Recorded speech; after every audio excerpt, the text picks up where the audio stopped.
So, what about Texas? Go ahead.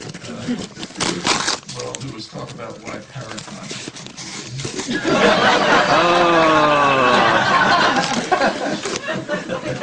But I'll start with Somebody turn off the camera already. Well, I don't want to. It's tempting to go back to the beginning, but the beginning is pretty far back. But just, it is useful to think a little bit about some elements of American history, which bear quite directly on American current policy in the Middle East. The United States is a pretty unusual country in many ways. One of them is that it's maybe the only country in the world that was founded as an empire. It was an infant empire, as George Washington called it. And the founding fathers had pretty broad aspirations. The most libertarian of them, Thomas Jefferson, thought that this infant empire should spread and become what he called the nest from which the entire continent will be colonized.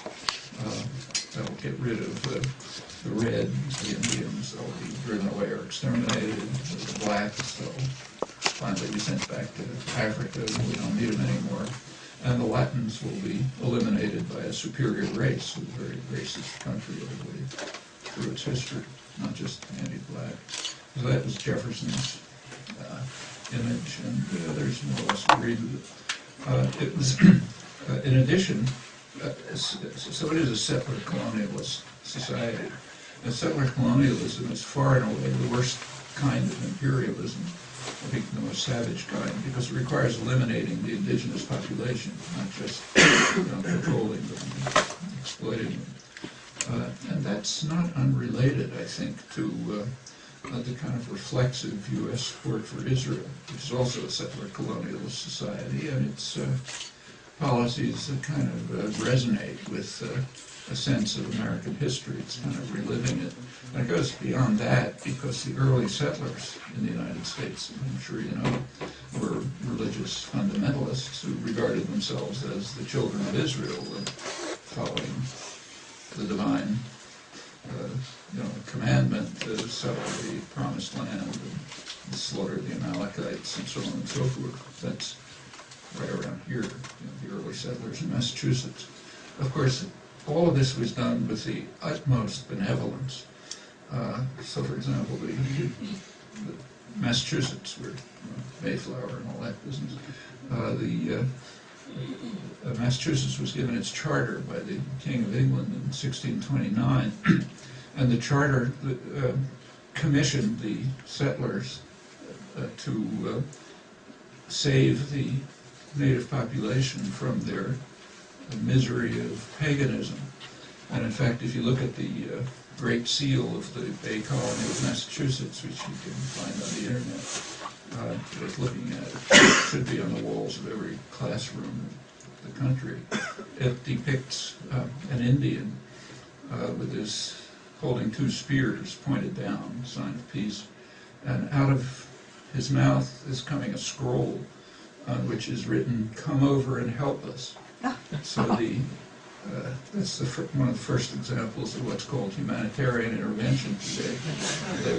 And it's about typical of other cases up to the present. The Indians were pleading with the colonists to come over and help them, and the colonists were benevolently following the divine command in their plea to come over here and help them. Well, it turned out that they were helping them by exterminating them, and that was considered rather puzzling around the 1820s when the Supreme Court Justice wrote about it. He said it's kind of strange that despite all of our benevolence and love for the Indians, they are withering and dispersing like the leaves of autumn. How can this be? He said, well, the divine will of providence is beyond human comprehension. It's just God's will, and we can't hope to understand it. And this conception, it's called providentialism, that we're always following God's will, that goes right to the present. to the present moment. Whatever we're doing, following God's will. It's an extremely religious country, kind of off the spectrum in religious belief. Very large percentage of the population, I don't remember the numbers offhand, but it's quite high, that believes in the literal word of the Bible. And part of that means supporting everything that Israel does, because God promised the promised land to Israel, so of course we have to support them. These same people, it's a substantial core of solid support for anything that Israel does. They also happen to be the most extreme anti-Semites in the world. They make Hitler look pretty mild. They're looking forward to the total annihilation of the Jews. A small number are permitted to survive for some reason, but most of them were to be annihilated after Armageddon. There's a long story about this, which is believed, literally, in high places, by people like Reagan, George W. Bush, probably others. And that ties in with the kind of settler colonial history to provide a solid base. Christian Zionism, it's called, which long precedes Jewish Zionism and is much stronger, is a kind of a solid base for reflexive support of what Israel happens to be doing.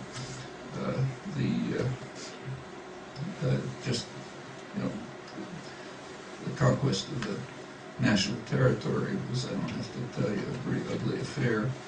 It was recognized by some more honest figures like John Quincy Adams, who was the great grand strategist of expansionism, the theorist of manifest destiny, and so on.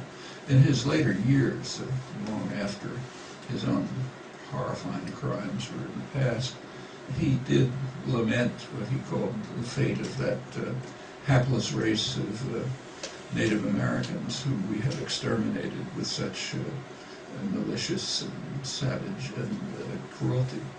And he said that's one of the sins that the Lord is going to punish us for in the end of days. Still waiting for that. His doctrines are highly praised, right to the present. So there's one major scholarly book on what's called The Roots of the Bush Doctrine, Bush #2, by John Lewis Gaddis, one of the leading American historians at Yale University. And he correctly, plausibly describes the Bush Doctrine as a descendant directly of John Quincy Adams's manifest destiny doctrine. He says this is a conception that runs right through American history. He praises it. It's the right conception. It's the conception that, of course, we have to protect our security, and expansion is the path to security. And you can't really have security until you control everything. So we have to expand not just over the hemisphere, but over the world. That's the Bush Doctrine. So it's all the right thing to do. It goes back to the origins of the most highly praised figures. Without going into the details, by the Second World War, though the U.S. had long been by far the richest country in the world, it was still playing a kind of a secondary role in world affairs. The main actor in world affairs was the British, and the French had a more global reach. Second World War changed all that. American planners during the Second World War, Roosevelt's planners, understood very well from the beginning of the war that the war was going to end with the U.S. in a position of overwhelming power. And as the war went on and the Russians ground down the Germans, pretty much won the European war, it was understood that the U.S. would be even more dominant. And they laid plans, careful plans during the war for what the post-war world would look like. The U.S. would have total control over a region that would include the Western Hemisphere, the Far East, the former British Empire, and as much of Eurasia as possible, including, crucially, its commercial and industrial core of Western Europe. That's the minimum. The maximum is the whole world, and of course we need that for our security. Within this region, the U.S. would have total control, unquestioned control, and would limit any effort at sovereignty by others who try to interfere with it. It's quite an expansive doctrine, and it was based on a certain sense of reality. The U.S. ended the war in a position of dominance and security that had no remote counterpart in history, had half the world's wealth, it controlled the whole hemisphere, the oceans, the opposite sides of both oceans. It was just, it wasn't total. The Russians were there, some things were still not under control, but it was remarkably expansive. Right at the center of it was the Middle East. One top Roosevelt planner, a really long-time high-level planner, Roosevelt liberal, for many years a leading figure in top planning, he pointed out that control of Middle East oil will yield substantial control of the world. Well, that doctrine remains. It's a doctrine that's operative right at this moment, and it will continue. One very fine Middle East scholar, Geo-engineering, points out sort of ironically in a recent book that Saudi Arabia will be a leading ally of the United States as long as there still is one drop of oil left in the desert. After that, they can go the way of the Native Americans. And they probably will. And that remains a leading theme of policy. Now, for a long time during the Cold War years, policies were invariably justified by the threat of the Russians. It was mostly an invented threat. The Russians ran their own smaller empire with a similar pretext, threat of the Americans. These clouds were lifted after the collapse of the Soviet Union. For those who want to understand American foreign policy, an obvious place to look is what happened when the Soviet Union disappeared. That's the natural place to look, and it follows almost automatically that nobody looks at it. It's not discussed in the scholarly literature, but it's obviously where you look to find out what the Cold War was about. And in fact, if you look, you get very clear answers. The president at that time was George Bush. George Bush was one. And immediately after the collapse of the Berlin Wall, there was a new national security strategy, a defense budget, and so on. And they make very interesting reading. The basic message is nothing is going to change except pretexts. So we still need, they said, huge military force, not to defend ourselves against the Russian hordes, because they're gone, but because of what they call the technological sophistication of third world powers. If you're a well-trained, educated person who came from Harvard and so on, you're not supposed to laugh when you hear that. Nobody laughed. In fact, nobody even reported it, I don't think. But there is, we got to have this to protect ourselves from the technological sophistication of third world powers. We have to maintain what they call the defense industrial base.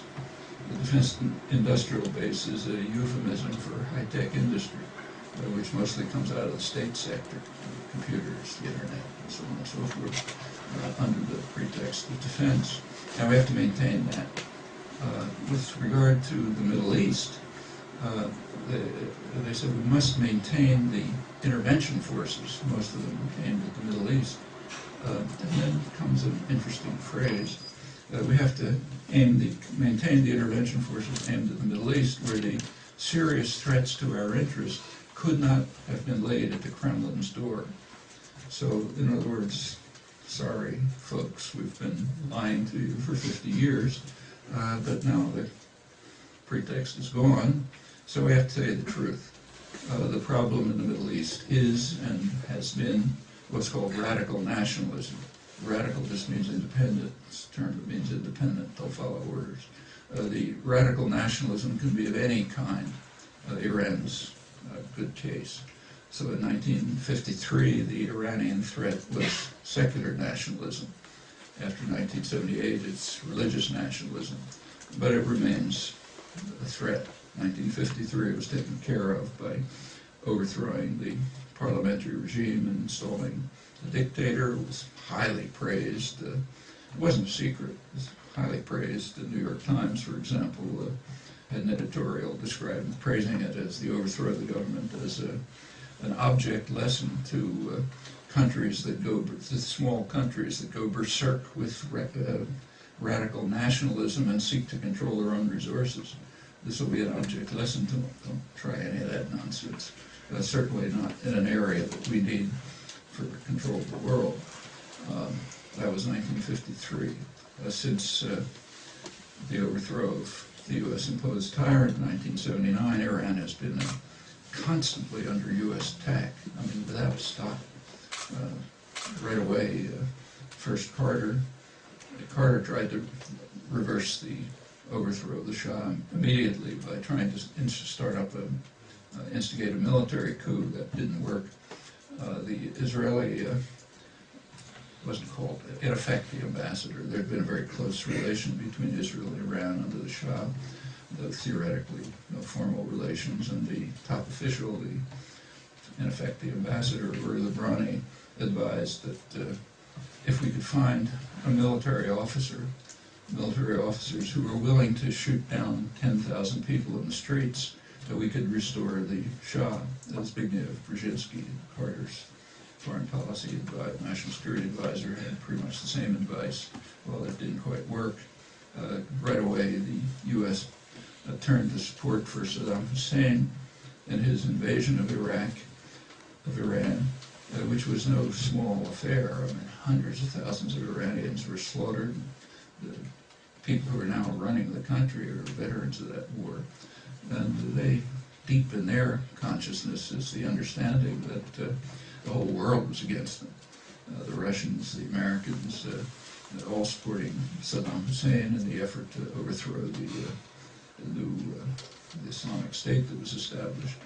And after and it was no small thing. I mean, the U.S. support for Saddam Hussein was so extreme that, of course, Saddam Hussein's crimes were just denied, like the Al-Anfal massacres and the massacres of the Kurds. The Reagan administration just denied them, blamed them on Iran. Iraq was even given a very rare privilege. It's the only country other than Israel which has been granted the privilege of attacking a U.S. naval vessel and killing dozens of soldiers and getting away with it with complete impunity. In the Israeli case, it was the Liberty in 1967. In Iraq's case, it was the USS Stark in 1987, a naval vessel which was part of the U.S. fleet protecting Iraqi shipment from Iran during the war. And they attacked it with French missiles, Exocet missiles, which killed a couple of dozen soldiers, the sailors, and got a slight tap on the wrist, but nothing beyond that. U.S. support was so strong that after the war was over, the U.S. basically won the war for Iraq. It continued. 1989, it's now George Bush #1. He invited Iraqi nuclear engineers to the United States for advanced training in nuclear weapons development. It's one of those little things that kind of gets hushed up. A couple months later, Saddam became a bad boy. He disobeyed orders. And then right after that came harsh sanctions and so on, right up till today. Well, coming up till today, in the foreign policy literature, in general commentary, what you read commonly is that the major foreign policy problem for the United States is how to deal with the threat of Iran. It remains a threat, just as it's been ever since it became independent. Well, what exactly is the threat of Iran? Actually, we have an authoritative answer to that. Came out a couple of months ago in a publication of the International Institute of Strategic Studies, technically independent institute that's very closely linked to the government. They come out every year with an analysis of the global military situation called Military Balance. The latest one was April. It's called Military Balance 210. And of course, there's a section on Iran, the major threat. And they go into it, and it's important reading. You can probably pick it up on the internet, I'm sure. What they say is, whatever the Iranian threat is, it's not a military threat. They say that Iranian military spending is quite low, even by regional standards. And as compared with the United States, of course, it's invisible. less than 2% of U.S. military spending. Furthermore, they go into Iranian military doctrine, and they say Iranian military doctrine is geared toward defense of the national territory. They remember the Iraqi invasion backed by the West and by Russia, which is no small thing. And their military doctrine is designed to slow down an invasion sufficiently so that it will be possible for diplomacy to begin to operate. That's their military doctrine. They say it's possible that Iran is thinking about nuclear weapons and go beyond that. But they say if they're developing nuclear weapons, it would be as part of the deterrence strategy. That is an effort to prevent an attack, which is not a unlikely, it's not a remote contingency. I mean, the most massive military power in history, namely us, which has been extremely hostile to them, is occupying 2 countries on their borders. It's openly threatening them with attack constantly, so is its Israeli client. So it's not a small thing. So they say, well, they may be thinking about nuclear weapons for deterrence. That's the military side of the Iranian threat. Nevertheless, they go on, they're a major threat. The threat is, the primary threat is that they're attempting to expand their influence in neighboring countries. Now that's called destabilization. They're carrying out destabilization in neighboring countries by trying to expand their influence. And that's a problem for the United States, because the United States is trying to bring about stability. When the U.S. invades another country, that's to bring about stability. Stability is a technical term in the international relations literature. It means obedience to U.S. orders. So when we invade Iraq and Afghanistan, that's to create stability. If the Iranians try to extend their influence in these 2 neighboring countries, that's destabilizing. And this is kind of like built into scholarly and other doctrine. It's even possible to say without ridicule that, as was done, for example, by the liberal commentator who was former editor of Foreign Affairs, James Chase, who once pointed out that the U.S. had to destabilize Chile under Allende to bring about stability. And that's not a contradiction. Had to undermine the government, destabilize it in order to bring about stability, namely obedience to U.S. orders. Perfectly straightforward, non-contradictory. So the main threat of Iran is its destabilization of neighboring countries by trying to extend its influence. And the secondary threat of Iran is its support for terrorism. What's terrorism? Well, that's 2 examples of support for terrorism. One is its support for Hezbollah in Lebanon. The other is its support for Hamas in Palestine.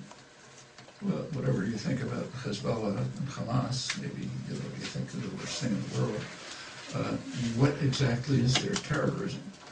Well, the terrorism of Hezbollah is actually celebrated in Lebanon every year on May 25th. I happened to give a talk in Beirut that day, just this last May 25th. That's Lebanon's national holiday, one national holiday. Schools are closed, banks are closed, and so on. And it's celebrating the expulsion of Israeli invaders from Lebanese territory in the year 2000. Hezbollah resistance, guerrilla warfare, did finally force Israel to withdraw from southern Lebanon, which it had been occupying for 22 years in violation of Security Council orders with plenty of terror and violence and torture and so on. So they finally left, and that's Lebanese Liberation Day. So that's the main core of Hezbollah's terrorism. And that's the way it's described. Actually, in Israel, it's even described as aggression. You can read Israeli press these days, high-level figures warn, arguing it was a mistake to withdraw from southern Lebanon because that permits Iran to renew its aggression against the United States, against Israel. It was carrying out aggression up until 2000 by supporting resistance to the Israeli occupation. That's aggression against Israel. They follow our principles. We say the same thing. That's Hezbollah. I mean, there are other acts you can criticize or whatever, but that's the core of Hezbollah terrorism. But what about Hamas? Well, Hamas became a serious threat, a serious terrorist organization in January 2006, when Palestinians committed a really serious crime. There was the date of the first free election in any country in the Arab world, and they voted the wrong way. That's completely unacceptable. And immediately, without the blink of an eye, the United States and Israel turned very publicly towards punishing the Palestinians for that crime. You can read in the New York Times, parallel columns right afterwards. One of them talking about our love for democracy and so on, going right back to the Great Seal of the Bay Colony of Massachusetts. And right alongside it, the plans to punish Palestinians for the way they voted in the January election, which were no joke. I mean, there had been plenty of punishment of Palestinians before, including Gaza, but it escalated sharply after January 2006. Actually, Israel went so far as even to cut off the flow of water to the arid Gaza Strip. But within a couple of months, by June, Israel had fired about 7,700 rockets at Gaza, plus all sorts of other attacks. All of that's defense against terrorism. It escalated later, escalated sharply, and Hamas carried out became a really major terrorist force in June 2007, when the U.S. and Israel, with cooperation of the Palestinian Authority, tried to carry out a military coup to overthrow the elected government, and it was beaten back, and Hamas took control. Well, okay, after that, they became one of the world's leading terrorist forces, and there's plenty of criticisms to make of them, the way they treat their own population, for example. But Hamas terrorism is a little hard to establish. The current claim is that the terrorism consists of rockets, the Hassan rockets from Gaza that hit Israel, border cities. And that's the justification that was given for the Operation Cast Lead, the U.S.-Israeli invasion of December 2008, and also for the capture of the attack on the recent flotilla a couple of weeks ago, where 9 people were murdered. The reason is to stop the rockets. It's only in a deeply indoctrinated country that people can hear that and not laugh and ridicule. Putting aside the comparison between Qassam rockets and the terror that the U.S. and Israel are constantly carrying out, the argument has absolutely no credibility for a very simple reason, that Israel knows exactly how, and the United States knows exactly how to stop the rockets. Exactly. By peaceful means. There was a ceasefire in June 2008. Israel agreed to a ceasefire with Hamas. Israel didn't really live up to it. They were supposed to open the borders, and they didn't. But Hamas did live up to it. You can take a look at the official Israeli government website, or listen to their official spokesman, Mark Rega, and they agreed that during the ceasefire there wasn't a single Hamas rocket. The ceasefire was broken by Israel in November 2008 when it invaded Gaza and killed a dozen Hamas activists. And then there was some rocket fire and far greater attacks from Israel. And some number of people were killed, Palestinians as usual. And Hamas then offered to renew the ceasefire. Israel considered it, cabinet considered it and rejected it, preferring to use violence. And a couple of days later came the U.S.-Israeli attack on Gaza. Now, in the West, in the United States, and in fact in the West generally, it's taken for granted, even by the human rights groups and Goldstone report and so on, that Israel had the right to use force in self-defense. And then there's the criticism that it was disproportionate. But they had absolutely no right to use force in the first place. You have no justification for the use of force unless you've exhausted peaceful means. And in this case, the U.S. and Israel had not just not exhausted them, they'd refused even to try peaceful means, which they had every reason to believe would succeed. Accordingly, I continue to call it U.S.-Israeli invasion, because that's what it was. What Israel does is in tandem with the United States. That invasion was just a criminal act of aggression in the first place, and the human rights reports are basically irrelevant. They're talking about details. And the concession that Israel had a right to attack is just an amazing gift. If Israel was acting rationally when the Goldstone report came out, instead of turning it into like a major international affair, Israel should have welcomed the Goldstone report, thanked them for having accepted the Israeli position that, as they did, that Israel had the right to attack, and then published a 2,000-page document which no one would ever look at, going through the specific claims and saying, well, you didn't notice that there was a Hamas guy hiding in the doorway, and so on and so forth. Those are impossible claims to prove. Instead, they turned it into like a major act of anti-Semitism, comparable to the Holocaust. And it's pure irrationality. What's more striking is that here and in Europe, it's accepted as legitimate. Israel has the right to use force, even though it knows perfectly well that there are peaceful means that could achieve the claimed ends. We just saw the same farce reenacted with the flotilla. Israel claims that they couldn't let the flotilla come in because they are carrying cement, and Hamas might use the cement to build bunkers for rockets, but that has no credibility. It's ridiculous in the first place, but it has no credibility, if only because they can stop the rockets easily, just by accepting truth, which they want to do. They want to pursue the policies that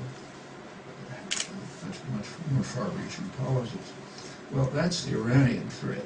What about the Israel-Palestine issue? It's commonly argued now. Take a look at tomorrow's papers. You'll see that Abbas, Palestinian Prime Minister, made a speech in Washington in which he said, well, the hope for a two-state solution is fading, maybe we ought to give it up.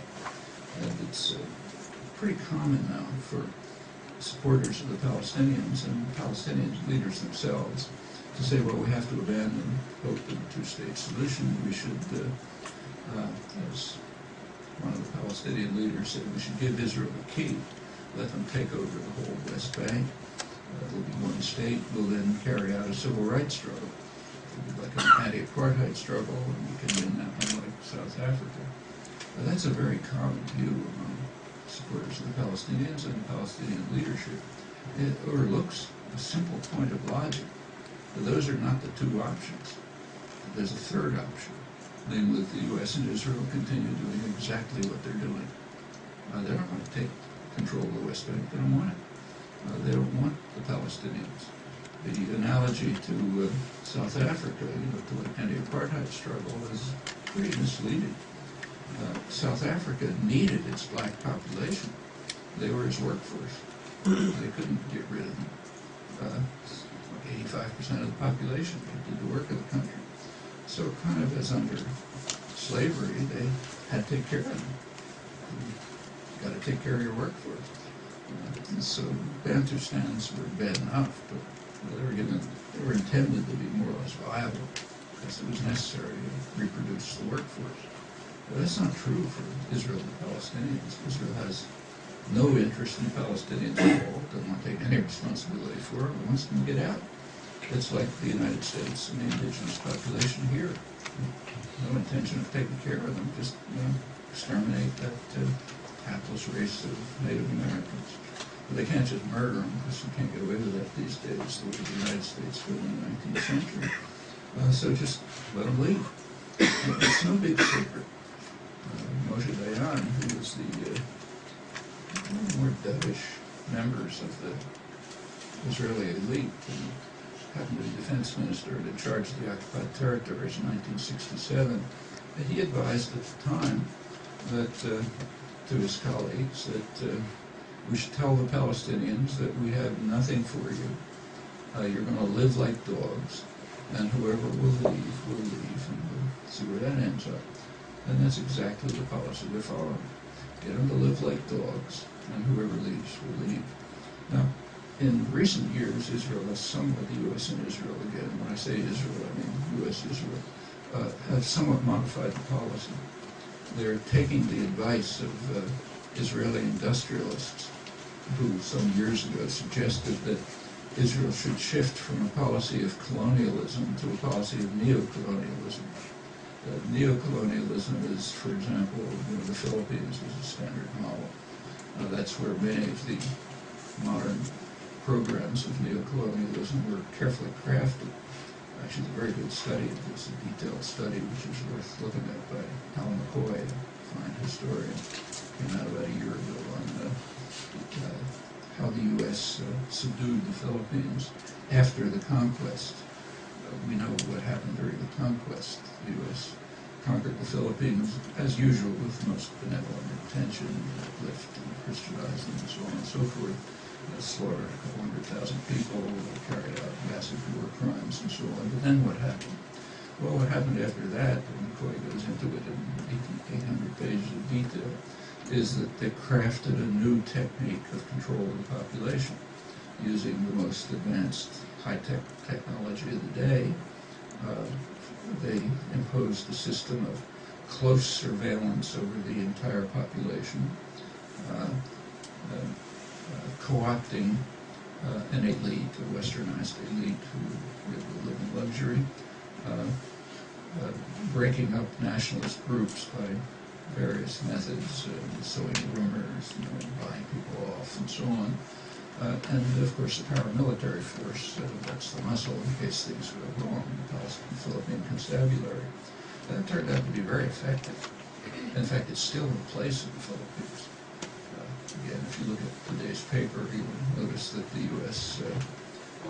Welcomes the new Philippine government. And if you read the articles, front-page articles, you'll see that they do point out that much of the population lives in misery. In fact, if you think about it, that's the one part of East and Southeast Asia that hasn't taken part in the East Asian economic growth, spectacular growth of the last generation, not the Philippines. It's also the one U.S. colony, former colony, now neo-colony. And it's still run the same way it was 100 years ago, virtually the same feel, the same elements, the same constabulary, different names, and so on, with the U.S. just in the background, not very far. But that was an extremely successful mode of colonization. It became the model for Haiti, the Dominican Republic, many other neo-colonies later.